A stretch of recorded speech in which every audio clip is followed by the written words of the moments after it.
শুরুতে জানিয়ে দেব, নেতানিয়াহুকে ভয়ঙ্কর পরিণতি ভোগের হুমকি দিলেন ভ্লাদিমির পুতিন।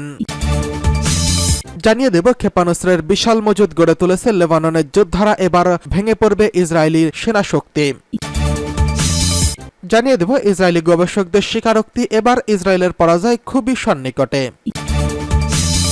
সর্বশেষ জানিয়ে দেব, লেবাননে হামলা হলে বিপদে পড়ে যাবে তুরস্ক, উদ্বিগ্ন প্রকাশ করেছেন এরদোয়ান। নেতানিয়াহুকে ভয়ঙ্কর পরিণতি ভোগের হুমকি দিলেন ভ্লাদিমির পুতিন। গাজা যুদ্ধ নিয়ে বছর জুড়ে উত্তপ্ত হয়ে আছে বিশ্ব রাজনীতি। 3 বছরের পুরনো রাশিয়া ইউক্রেন যুদ্ধ নিয়ে এমনিতেই ফিরে এসেছে স্নায়ুযুদ্ধ পরবর্তী বিশ্ব রাজনীতি। এই আগুনে ঘি ঢেলেছে হামাসের বিরুদ্ধে ইসরায়েলের সর্বাত্মক যুদ্ধ। ফলে বিশ্ব নেতারা এখন ইউরোপ ও মধ্যপ্রাচ্য 2 ফ্রন্টে নিজেদের সরব উপস্থিতি জানান দিচ্ছেন। চলমান পরিস্থিতিতে বাড়ছে আরেকটি বিশ্বযুদ্ধের শঙ্কা। এরই মধ্যে ইসরায়েলকে এক প্রকার হুমকি দিয়েছে পরমাণু পরাশক্তি রাশিয়া। রুশ সংবাদ মাধ্যম আরটি এক প্রতিবেদনে বলা হয়, রুশ বাহিনীর বিরুদ্ধে লড়াই করতে নিজের কিয়েভকে প্যাট্রিয়ট আকাশ প্রতিরক্ষা ব্যবস্থা সরবরাহ করার একটি চুক্তি স্বাক্ষর করতে চাইছে ইসরায়েল। যুক্তরাষ্ট্রের মধ্যস্থতায় এই চুক্তি সম্পাদন করতে হবে। এমনটা হলে ইসরায়েলকে তার ভয়ঙ্কর পরিণতি ভোগ করতে হবে বলে হুঁশিয়ারি দিয়েছে মস্কো। এমনটাই জানান জাতিসংঘের রুশ রাষ্ট্রদূত ভ্যাসিলি নেভেনজিয়া। তিনি জানান, ইসরায়েলকে সরবরাহ করা 8টি পুরাতন প্যাট্রিয়ট আকাশ প্রতিরক্ষা ব্যবস্থা কিয়েভকে সরবরাহ করার জন্য ওয়াশিংটন, তেল আবিব ও কিয়েভের মধ্যে একটি আলোচনা অনুষ্ঠিত হয়েছে। সংশ্লিষ্ট সূত্রের বরাতে গেল সপ্তাহে এমন তথ্য জানায় দ্য ফাইন্যান্সিয়াল টাইমস। এই চুক্তি স্বাক্ষর করা হলে মস্কোর সঙ্গে তেল আবিবের সম্পর্ক ক্ষতিগ্রস্ত হবে বলে জানান জাতিসংঘে নিযুক্ত মস্কোর রাষ্ট্রদূত। চলতি বছরের এপ্রিলে ইসরায়েল ঘোষণা দিয়েছিল তাদের M901 PAC-2 ব্যাটারি অবসরে পাঠাবে। এগুলো 3 দশকের পুরনো হওয়ায় এমন সিদ্ধান্ত নিয়েছিল দেশটি। এর পরিবর্তে আরও আধুনিক আকাশ প্রতিরক্ষা ব্যবস্থা মোতায়েন করার কথা জানায় ইসরায়েলি প্রতিরক্ষা বাহিনী। তবে বিশ্লেষকরা মনে করছেন, এখন এসব ব্যাটারিকে পরিষেবার বাহিরে পাঠাবেন না তেল আবিব। মূলত লেবাননের হিজবুল্লাহ গোষ্ঠীর সঙ্গে ইসরায়েলের চলমান উত্তেজনার ফলে এমনটি করা হচ্ছে বলে মনে করা হচ্ছে। ফিনান্সিয়াল টাইমসের প্রতিবেদন অনুসারে এসব আকাশ প্রতিরক্ষা ব্যবস্থা প্রথমে যুক্তরাষ্ট্রে পাঠানো হবে, তারপর সেখান থেকে ইউক্রেনে সরবরাহ করা হবে। এর আগে ইসরায়েলের কাছে আয়রন ডোম আকাশ প্রতিরক্ষা ব্যবস্থা চেয়েছিলেন প্রেসিডেন্ট ভলোদিমির জেলেনস্কি। তবে ইউক্রেন প্রেসিডেন্টের এমন আবদার সরাসরি নাকচ করে দেয় তেল আবিব।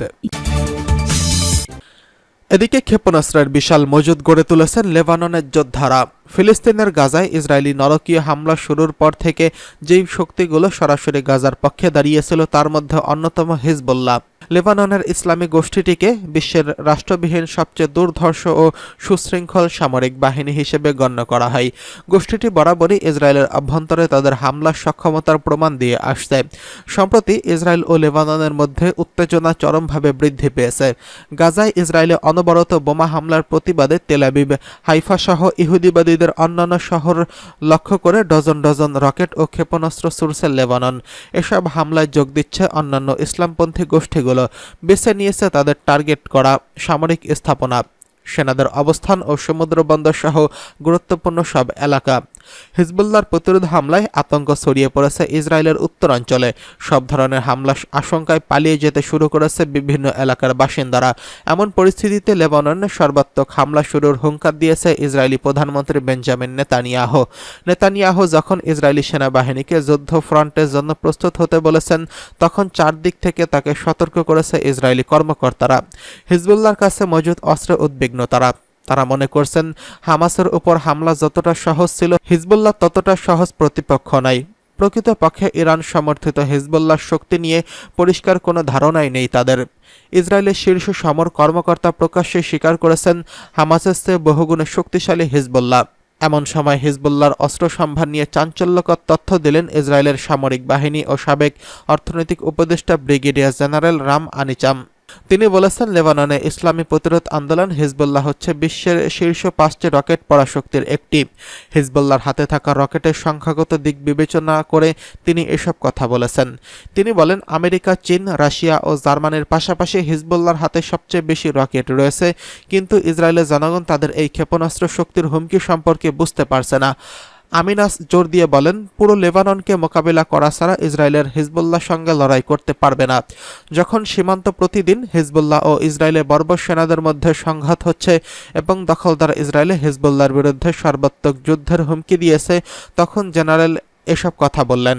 অন্যদিকে হিজবুল্লাহর কর্মকর্তারা বারবার বলে আসছে তারা ইহুদিবাদীদের সঙ্গে সংঘাতে জড়াতে চান না, কিন্তু ইসরায়েল যদি যুদ্ধ করে তাহলে তা মোকাবেলা করতে হিজবুল্লাহ প্রস্তুত রয়েছে। সম্প্রতি হিজবুল্লাহর মহাসচিব সৈয়দ হাসান নাসরুল্লাহ বলেন, বর্বর এই শক্তি যদি আগ্রাসন চালায় তাহলে ইসরায়েলের ভেতরে কোনো নিরাপদ স্থান থাকবে না। এছাড়া লেবাননের গ্র্যান্ড শিয়া মুফতি শেখ আহমদ কালালান বলেছেন, হিজবুল্লাহ এতে প্রচুর পরিমাণে বিভিন্ন ধরনের ক্ষেপণাস্ত্র রয়েছে এবং ইসরায়েল যুদ্ধ শুরু করলে প্রতিরোধ যোদ্ধারা ইসরায়েলকে লক্ষ্য করে অন্তত 5 লাখ ক্ষেপণাস্ত্র ছুড়তে পারবে। এবার ইসরায়েলের পরাজয় একেবারেই সন্নিকটে, আতঙ্কে আছে নেতানিয়াহু। গাজা যুদ্ধে ইসরায়েলের পরাজয় একেবারেই সন্নিকটে। যুদ্ধে ব্যর্থতার বিষয়টি ঢেকে রাখতেই এমন গাজায় লাগাতার হামলা চালানো হচ্ছে। হামাস ইসরায়েল যুদ্ধ নিয়ে এমনই বিস্ফোরক মন্তব্য করেছেন প্রাচীন ইতিহাসের একজন গবেষক। ইসরায়েলের প্রধানমন্ত্রী বেঞ্জামিন নেতানিয়াহুকে নিয়েও মন্তব্য করেছেন এই গবেষক। তার দাবি ইসরায়েলের ব্যর্থতার দ্বারপ্রান্তে রয়েছে, আর এর জন্য একমাত্র দায়ী বেনিয়ামিন নেতানিয়াহু। সর্বশেষ ইসরায়েলকে রক্ষার একটি পথও বাতলে দিয়েছেন তিনি।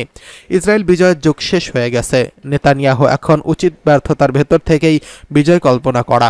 জেমান ইসরায়েলের নিউজ সাইটে প্রকাশিত একটি নিবন্ধে এমন মন্তব্য করেছেন।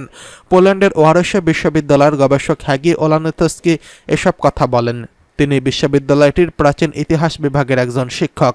তিনি লিখেছেন, 7ই অক্টোবরে শুরু হওয়া যুদ্ধে ইসরায়েলের লক্ষ্য কখনোই অর্জন করতে পারবে না, কারণ ইসরায়েল তার শত্রুকে ঠেকিয়ে রাখা সব শক্তিগুলো প্রায় ব্যয় করেই ফেলেছে। তার আরও বর্ধিত কোনো শক্তি সামর্থ্য বাকি নেই। অতীতে ইসরায়েলের এসব বিজয় অর্জন করত, সেসবের এখন কোনো অস্তিত্ব নেই। তিনি লিখেছেন, 7ই অক্টোবরের ঘটনার পর ইসরায়েলি হামলায় ফিলিস্তিনি নিহত হয়েছেন। তা দক্ষিণ আফ্রিকার 30 বছরের বর্ণবাদী শাসনের নিহত কৃষ্ণকায় নাগরিকদের চেয়েও সংখ্যায় অনেক বেশি। তিনি আশঙ্কা প্রকাশ করে আরও লেখেন, অবৈধ ইহুদি বসতি স্থাপনকারীরা পশ্চিম তীরের ফিলিস্তিনিদের উপর যেভাবে হত্যাযোগ্য, ধ্বংসযোগ্য এবং তাদের সম্পদের উপর অগ্নিসংযোগ করছে, তাতে নতুন একটি যুদ্ধের আগুনকেই উস্কে দেওয়া হচ্ছে।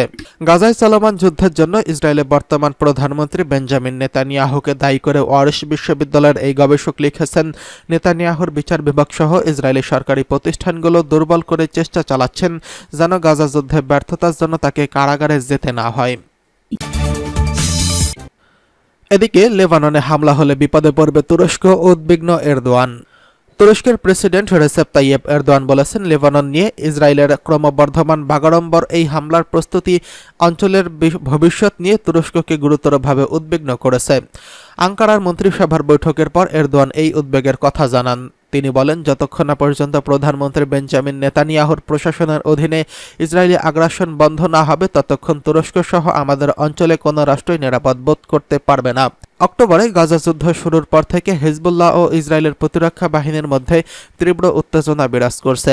দুই পক্ষই সীমান্তে স্বল্প মাত্রায় ব্যালিস্টিক ক্ষেপণাস্ত্র চালিয়ে যাচ্ছে, কিন্তু সম্প্রতি উত্তেজনার বড় ধরনের যুদ্ধের উদ্বেগ তৈরি হয়েছে।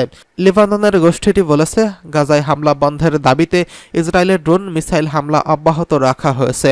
তাদের পুরো মাত্রায় যুদ্ধের ইচ্ছে নেই। গাজায় ইসরায়েলের হত্যাযজ্ঞ বন্ধে চাপ প্রয়োগ করতেই কেবল সীমান্তে অস্থির করে রেখেছে তারা।